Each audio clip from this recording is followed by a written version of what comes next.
students, we are going to continue from where we left off at our last lesson. We are still working with the pre-intermediate Headway Plus, unit number 2.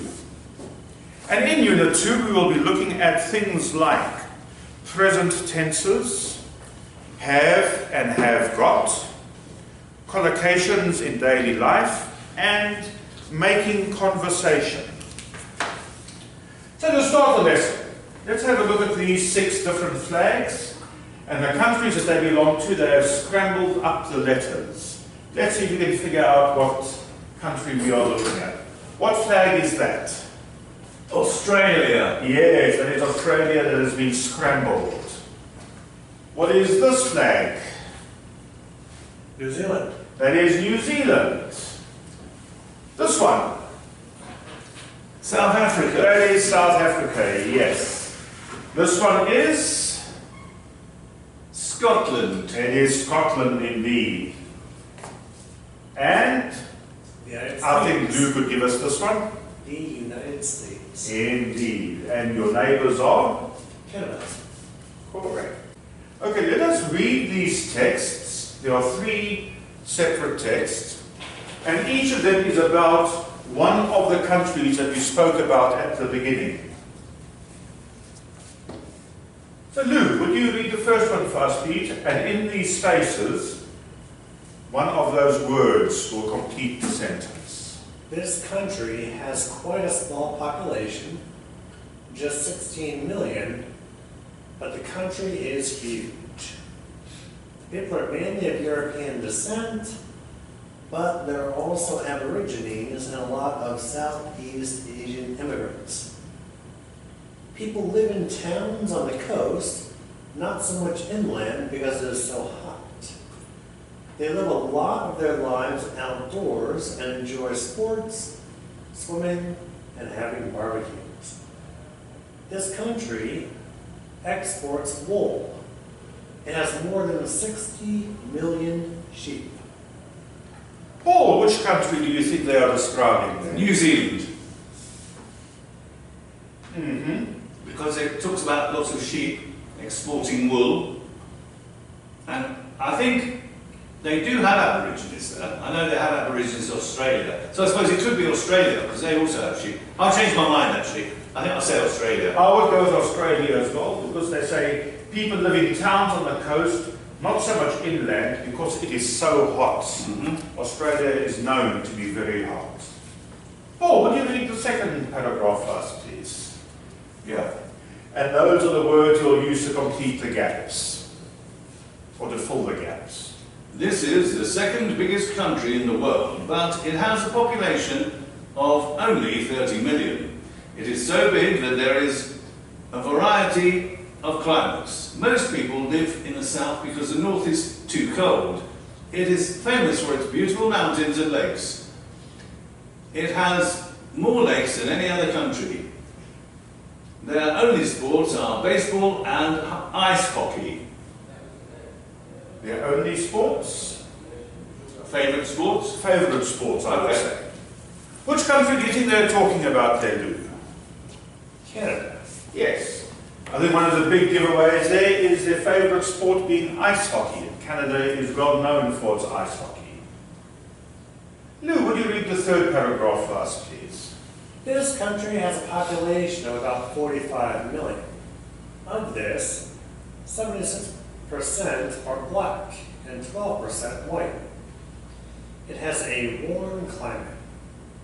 Either it never rains or it rains a lot. It is the world's biggest producer of gold and exports diamonds too. It grows a lot of fruit, including oranges, pears, and grapes. In the game reserves, you can see a lot of wildlife, including lions, elephants, zebras, and giraffes. Thank you.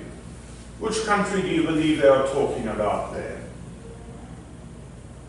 South Africa. That would be South Africa, yes. The giveaway there would be the game reserves, a lot of wildlife, and the world's biggest producer of gold. We'll now listen to an audio which will describe the different countries we have been looking at. Match the country and the picture that is being described in the audio. Unit 2, Tape Script 2.1. D. Well, my country's got a population of about 3.5 million, so it's not a big place. Most of the people are from Europe, but about 12% are Maori. They were the original inhabitants. A lot of people live in bungalows, which are small houses on one floor. It's a very beautiful country. It's got a lot of mountains and people love the countryside. Oh, and we're very good at rugby and cricket. Which country would that be, do you believe? New Zealand. Yes, I think you're correct. Dan. E. My country is the northern part of a bigger country, but we've got our own parliament. There are just over 5 million of us. We've got a lot of mountains, and there are also lots of rivers, lakes and islands. People come to my country to fish. Our salmon is famous all over the world. F. Which country would they be talking about there, do you think? Scotland. Quite possibly. And the last one. I come from a big country. It has a lot of wide open spaces. We have a population of almost 300 million, and these people have come from all over the world. We have big cosmopolitan cities, but a lot of people live on farms, ranches, and in small towns. We like baseball and football, our kind of football. And we love to eat burgers with fries and apple pie and ice cream. Okay, that sounded a bit stereotypical, but which country were we talking about there? United States. Which country do you think that picture represents? Scotland. Could be. Which country would that be? Canada. Yeah, that one's easy. Lou, which one would that be? Australia. I would say so. And Lou, I guess this one would be. United States. And Paul. South Africa. Indeed. Shall we check our answers? New Zealand, Scotland, and the United States. Those are the three that were described there. And what tense are all the verb forms in the 3 paragraphs that we read? And why? You can have a look through those two. What tense are the verb forms? I see is and is. Most people live. What tense is that? Present simple. Present simple. And why have they used present simple? I'm not sure, teacher. Perhaps you'd like to tell us. Because what they are describing is always true. If they say, this is the second biggest country in the world, but it's not going to change at any time in the near future. So because it is always true, it is expressed in the present simple. Now, if you look at these two sentences, which one refers to all time and which one refers to now? She has 3 children. She's having a shower. Which one of those means always? The first one. First one, she has 3 children. That is the truth. That is not going to change in the near future. She's having a shower. What's your question? What tense is she's having a shower? Present continuous. And which does that refer to? Refers to what is happening now. Yes. Yes. She will stop having a shower at some time, but right now she is having a shower.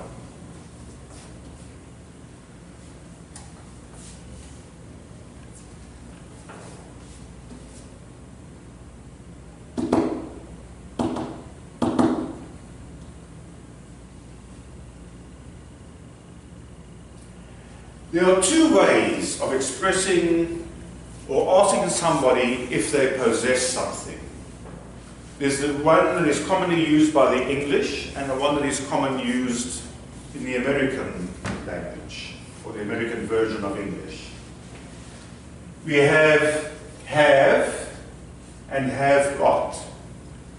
So Paul, do you have lunch? What do you mean, every day or just one day a week? I mean right now, do you have lunch? What do you mean? Have I brought lunch with me? Do you currently have lunch with you? Yes, I do. Do you have a container of lunch with you? I do have a container of lunch with me. And the other way I could That ask is correct. So everyone can see I do have a container of lunch. This is a container, contains lunch, and as you can see, lunch. So in answer to Mr. Gregory's question, Thank you, Paul. That's yes, very good. I do have a container of lunch. I thought it was wine, so I'm happy you proved it. Paul is a very honest person, and this is why he showed us that he was not lying when he said he has lunch. And what if I asked you, Paul, Yes. have you got lunch? I have got lunch. Yes.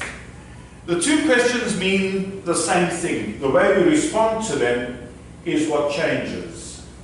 Do you have a car? Yes, I do. No, I don't. Have you got a car? Yes, I have. No, I haven't. And you can ask the same question about computer, stereo, bicycle, anything. The two questions essentially mean exactly the same thing. Let us have a listen. Tape script 2.2. Do you have a car? Yes, I do. No, I don't. Have you got a car? Yes, I have. No, I haven't. I don't have a computer. I haven't got a computer. Any questions about have and have got? Yes, teacher, what's the difference?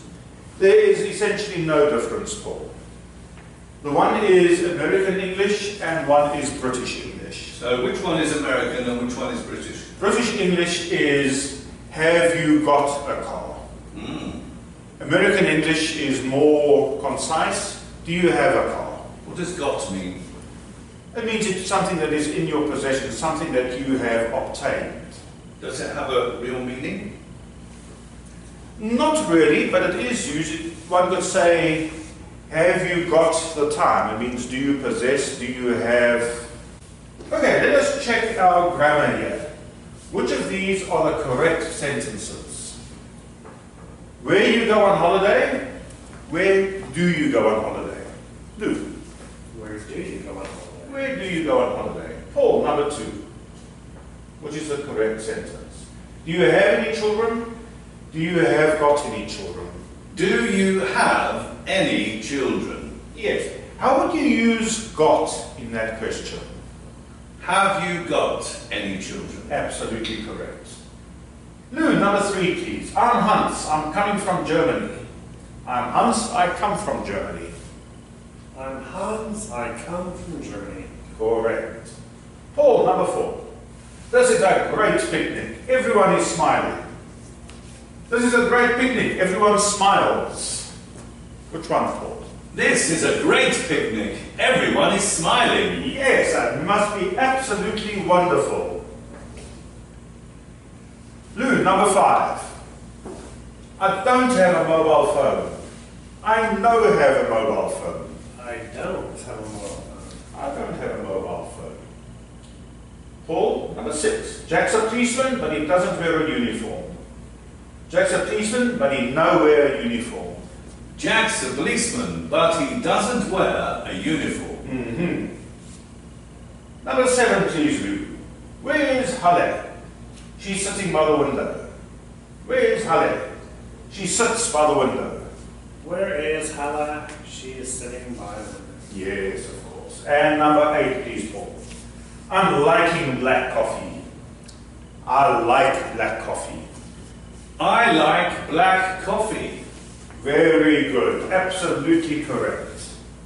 You guys are star students. matching the verbs and the nouns. The verbs there to the nouns there. So we have, what do we have, Paul? Have breakfast. We have breakfast. Wash.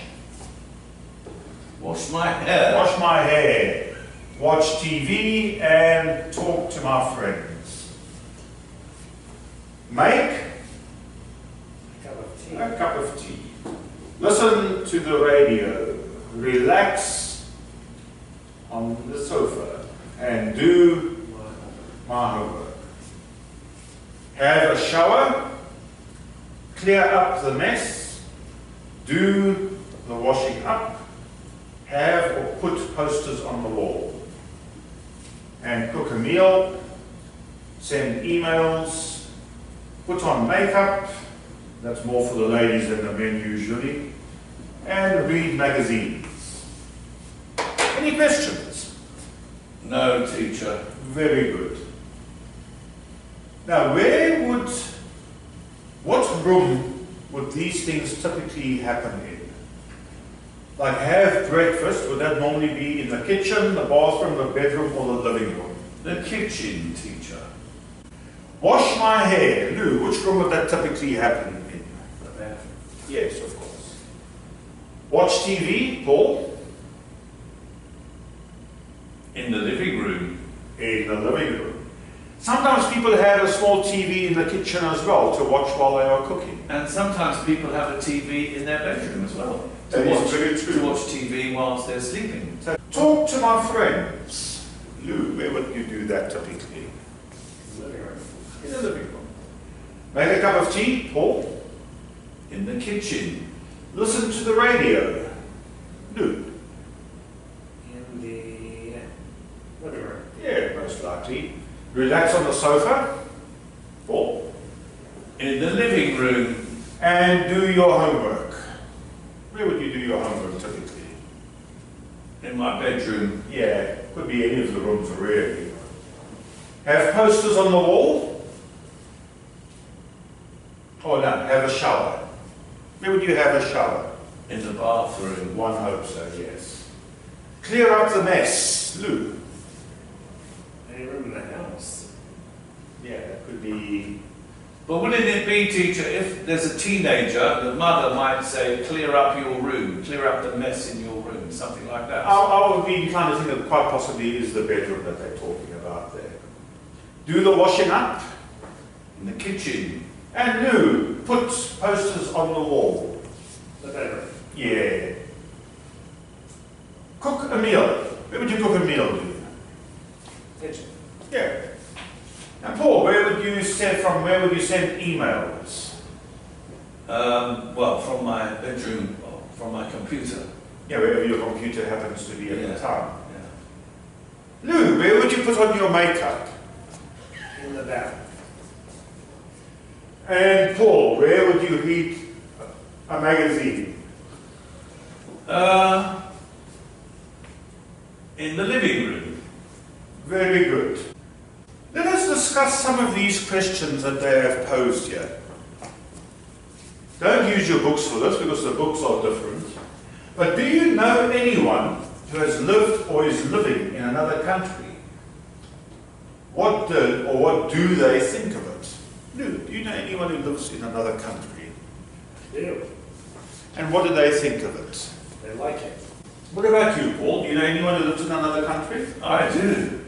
And what do they think of it? They don't like it. Don't they like it? No. What don't they like about it? The difference in the culture Ah, they're having difficulty settling down there. and the hot weather. They've been there a long time. And the next question, they say, read the title and introduction to the magazine article. And they ask, why is it easier for people to have different lives these days? So what is the title of the article? Tales of Two Cities. Lou, would you read the paragraph underneath that heading, please? Most of us have just one home, one job, one lifestyle. Continue, please. By the 21st century, cheap travel and communication technology have made the world smaller and smaller so that we can work and live almost anywhere. More and more people have two places they call home. Arnie Hendrick and Joss Langford talk about their two different lives. Yes. In fact, when they talk about technology making the world smaller, they use the phrase a global village. Because the technology has effectively shrunk the whole world so that news travels from one end to the other almost instantaneously. Is that like a satellite town? No, that would be a totally different concept. What we are talking about here is the speed with which information spreads throughout the world. But doesn't information spread via satellites? Satellites are used in the spreading of information, and so are undersea cables and cell phone towers and many other items of technology. All of these are used in the dissemination of information. Does that answer your question? It does. Thank you so much. Now, to ask the question again that they mentioned there, they say, why is it easier for people to have different lives these days? Why is it easier for people to have different lives? People can work at home. Also, a lot of countries have public transport's better. Lou, you got any thoughts? People can communicate and travel more effectively than they used to. Correct. People have more money to do things. Like years ago, people didn't have washing machines. Now everyone has a washing machine and a fridge. Absolutely. Is that your phone, teacher? No. Okay, we'll now read the article. We've read the heading, we've read the introduction. Let us read what they actually have to say. Paul, would you read the first paragraph, please? Cambridge, Nuremberg. Joss Langford, 29, snowboard designer. In Germany, I feel European. In England, I feel English, says Josh. Every 2 weeks, Joss leaves his farmhouse home near Cambridge for another farmhouse near Nuremberg. Both places are really flat, says Joss. It's a strange choice of landscape for a snowboard designer. I design in England, build in Germany, then drive to Switzerland to test the boards. The distance between my homes in England and Germany is almost 1,000 kilometers door to door. He knows this because he sometimes drives. It makes a nice change from flying. Joss flew 100 times last year. He doesn't mind all the air travel, but there are disadvantages. It's exhausting, and I've always got a cold, he says. People think it's glamorous. I don't fly first class. Thank you, Paul. Lou, will you continue, please? In each country, he has a social life.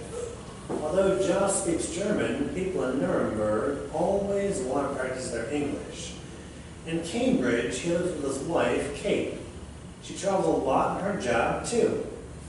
I call her before bedtime. Sometimes our planes cross in the skies. In Nuremberg, he rents a room with his colleague. There, I eat more meat and cheese and more cakes. I watch TV because I don't have one at home. I know all the German celebs. I'm not lonely. I have a second home, not a hotel room. I have a German life in Germany and an English life in England. Thank you, Lou. I know all the German celebs. What is a celeb? Is it a celebrity, teacher? It is a celebrity, and what is a celebrity? A person with a lot of money who is famous. Indeed, somebody who is very famous. So we see people here living two different lives. People who work in other countries also often have two completely different lives. In the country in which they are working, they have a home and they have a lifestyle. And when they go back home, they have a totally different lifestyle, a different way of doing things. So what things do Arne and Joss have in common? Lou?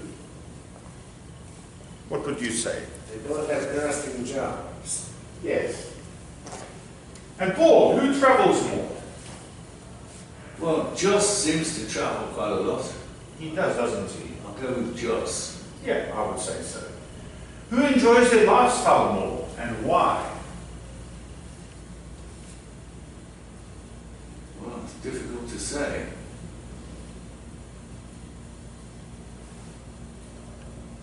Yeah, it's not very obvious, is it? Maybe Joss. I think Joss, And why would you think Joss? because he travels with his wife. Yes. This fellow travels, he and his wife, he says they're often crossing the S. They don't see each other all that often and they communicate on the phone more than in person, it sounds like.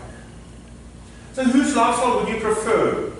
Luke, Hans or Joss's? Justin's. Yes. What about you, Paul? Joss. Now, what do you like best about living in your country? In other words, your home country. What do you like best about that, Paul? Well, my country is a culture where people go out a lot more to socialise, and the way we socialise is very different from the way people in this country socialise. Good, thank you. What about you, Lou? I agree with Paul. Pretty much the same thing. Yes. You enjoy the social life of your own country. What other country would you like to work in, Lou? Maybe Russia. Yeah, you'd like to work in Russia? Yes. What about you, Paul? I'd like to work in the United States. Really? Yeah. Okay, that's interesting. I've always thought I would like to work in Spain or in Italy. Somewhere on the coast and I can go for a walk along the seashore after work each day. Listening and speaking. Look at the photo. What time of day do you think it is? Very early in the morning, or it could, I'd say very early in the morning. Would you agree with that, Lou? I would say nighttime or very early in the morning, yes. Yeah, I think the red light sort of gives it away, doesn't it? And what sort of car is it? What kind of car, rather? What is the job of the person driving it, would you It say? looks like it's a small van. So what could be the... A delivery driver, Yeah, I think that could well be. maybe delivering bread to shops. Mm-hmm. Let's see what they say. It is nighttime, it's a taxi, and he's a taxi driver. Listen to a radio program about 4 night workers, Jerry, Afzal, Doreen, and Dan. Complete the chart and listen again and check your answer. Tape script 2.5. Good morning and welcome to today's lifestyle program, A 24/7 Society. Over 8 million people now work at night. What do they do and why do they need to do it? Our reporter Richard Morris finds out.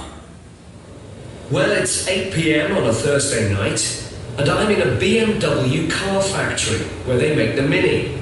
The night workers are arriving now. With me is Jerry Horn.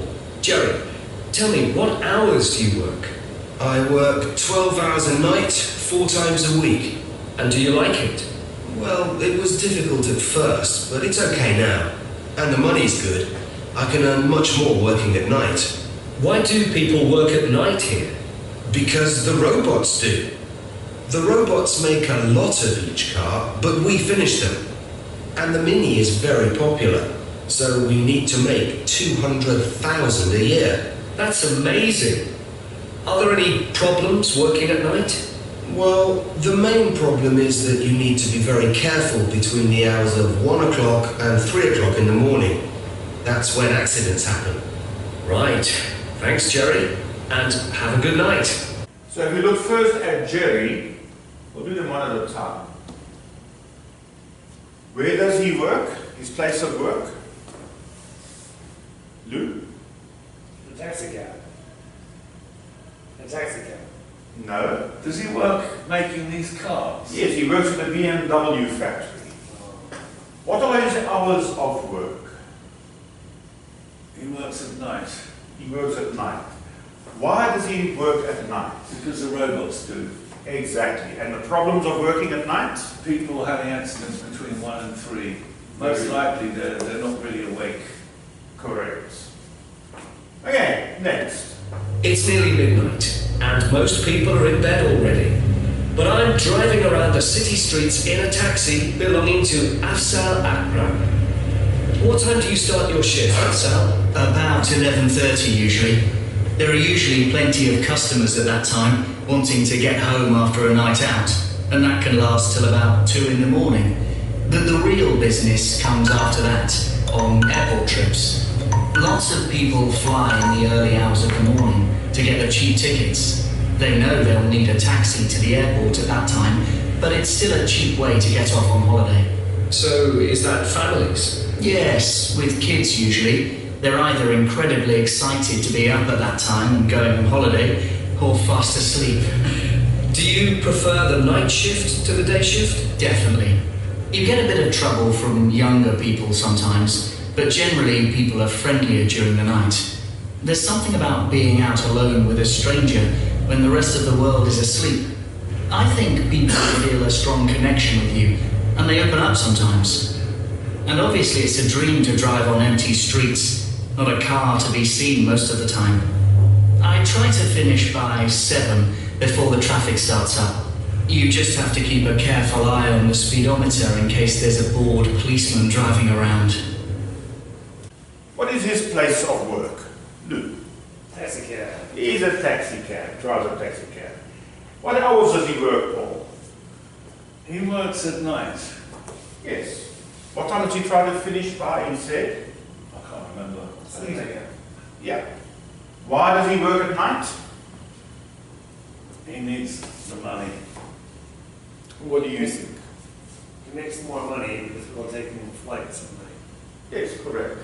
And he says also often late at night people are more relaxed, they open up more, they talk more. What are the problems of working at night? Sometimes he has trouble with the younger people. Mm-hmm. Yes, he has problems with the young people sometimes, but overall he says that he wouldn't change. He really enjoys that. Well, students, our time is up. Thank you for your attention and for participating in the lesson. And we will continue with this lesson at the next... At the next what? We'll continue it sometime in the future.